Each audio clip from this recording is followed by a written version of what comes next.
Hey everybody, Kendall here. I wanted to show off these cards. I love these Lord of the Rings themed cards, and thought I would let you take a look.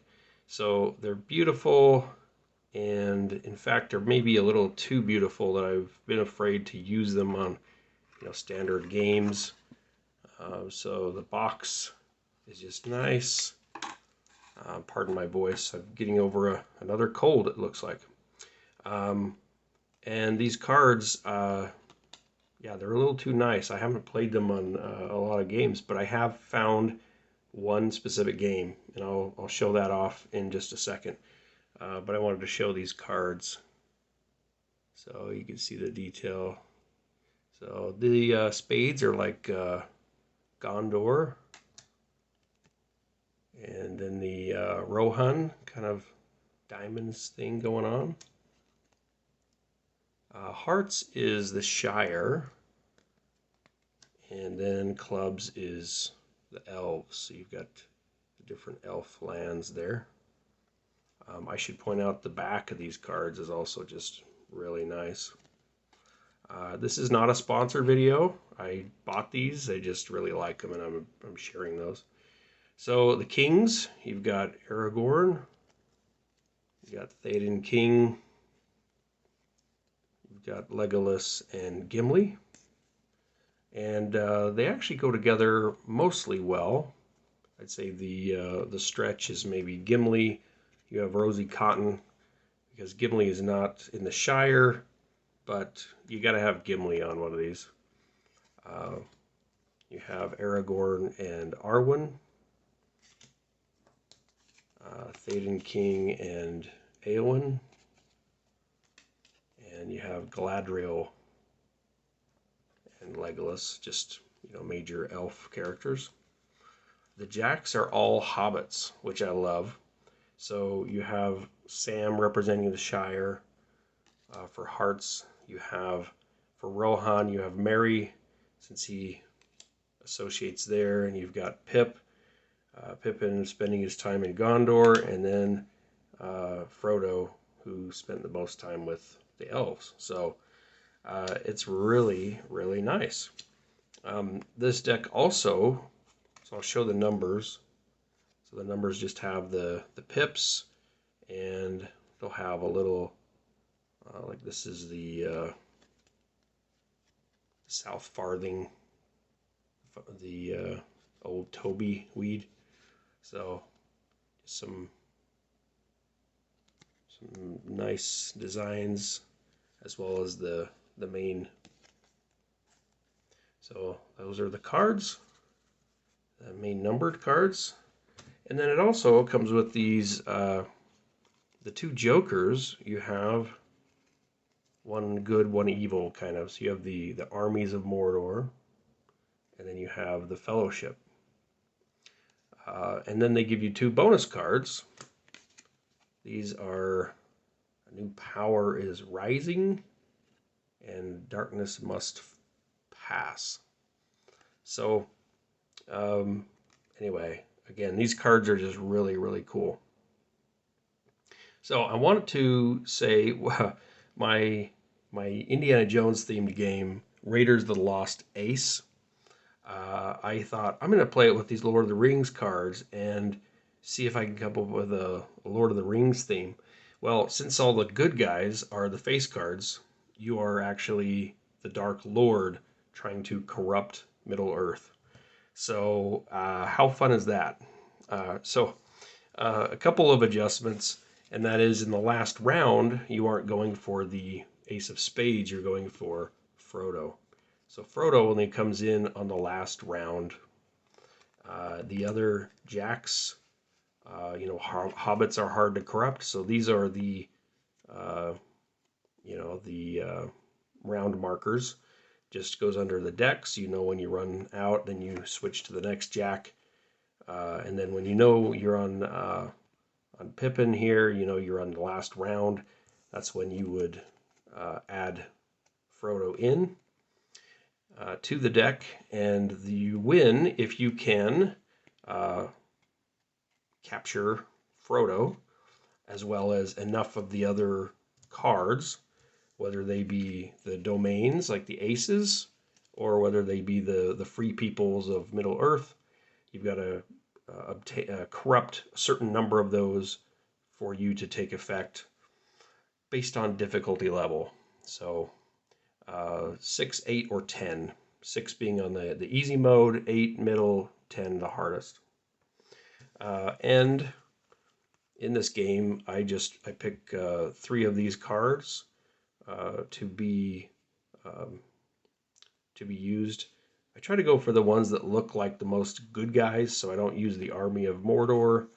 I use the Fellowship, and then I use these other 2.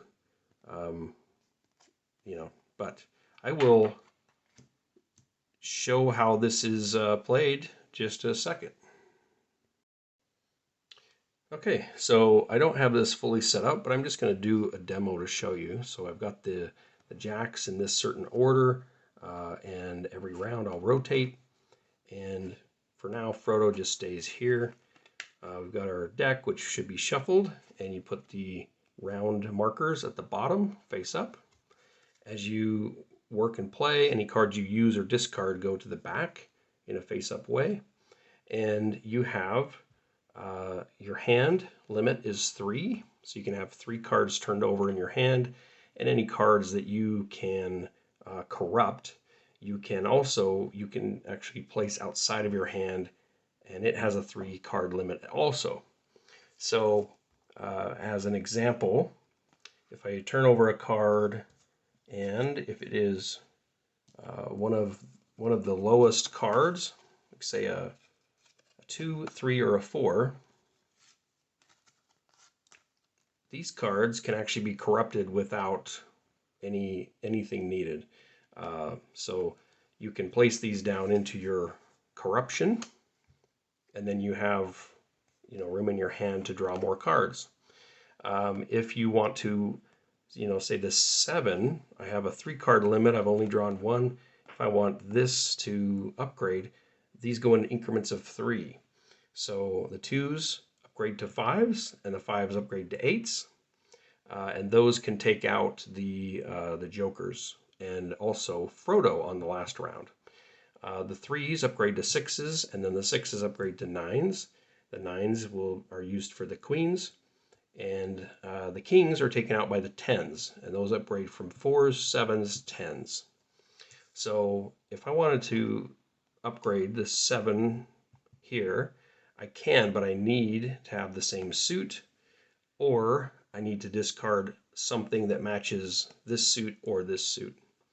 So if I had this here, I could discard it, and it allows me to use this 4, and I discard this as well. So now I have this 7 here in the corruption. Similarly, if I have a 5 that comes up in my hand, I've got this 2, I can just upgrade this automatically. And if I have this 10, I can upgrade this by discarding here, or if I drew another card and it happened to be, say a diamond or a spade. If it's in your hand, you can also discard it, and it allows you to upgrade that card. So 2s, 5s, 8s. If I came across this 8 here, I could discard this, which I wouldn't want to, or I could discard something that helps me get there. 3, 6, 9s are the path to upgrade. So if I had this 6 out here and the 9 came along, I could upgrade that, and they're the same suit. So as you're drawing cards, you have a limit of 3. If at any time you want to put one of these cards back in your hand, you can, but you'd have to, if it's not a low card, you'd have to, upgrade it again to get it back. So you generally wouldn't put a card from your corruption back in your hand, but you can, say, to free up space. So I could then put this 2 down, but again, I would have to have a 7 to place this back. Um, so, as I'm drawing cards, if I come across one of the free peoples of Middle-earth, I have to immediately stop drawing. So even if it was my second card, I have to immediately stop, and I can either corrupt this corrupt Gimli here, um, or if I can't, I have to discard something. So if I didn't have this 10 here, I wouldn't have a choice. There's nothing I can do to corrupt Gimli. I would have to either discard something, one card from my stash here, or I have to discard in value up to a 10. And if I don't have a 10, I just discard my whole hand. If I don't have a hand, I can discard the following card. So I just reveal it, and then whatever that is, both of these are discarded. But as it stands, if I do have this set up, I can take Gimli out of the deck by using this 10, as long as I have a heart or a spade. So I could use this and then this heart from my hand. And if you're playing this in hand, you can actually store these cards between the jacks. That way they stay out of the way.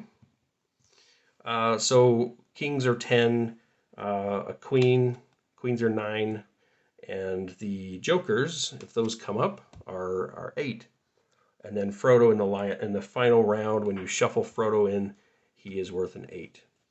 So that is kind of how you play. I want to show aces though. If you are drawing and an ace comes up, something like this, you have a chance to try to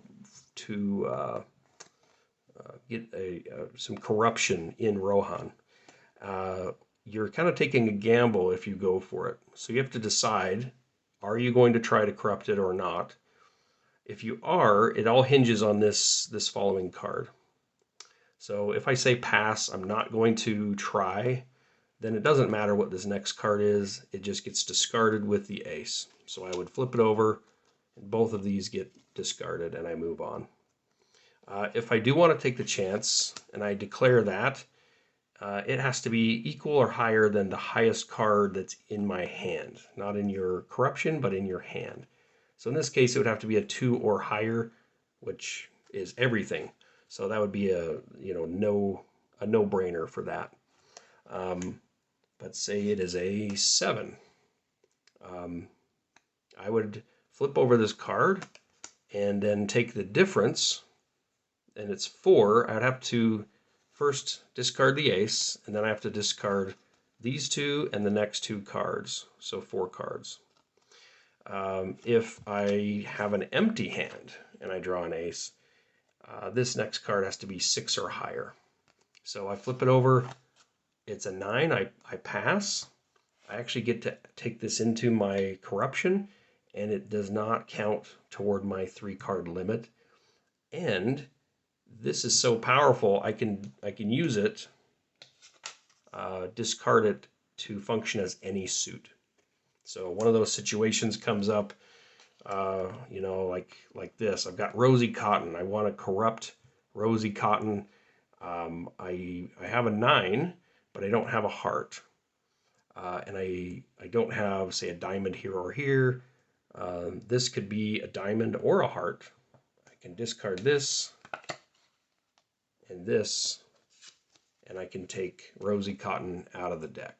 So hopefully that gives you a good idea of how this works. The name I'm going with right now is called One Deck to Rule Them All. And I will link to a Google Doc the rules that I'm working with.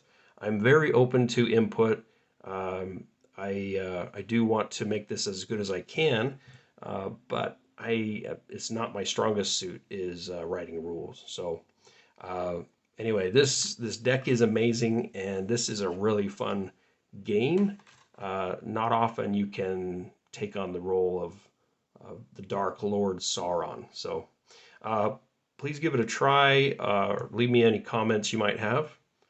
Thanks. We'll talk later.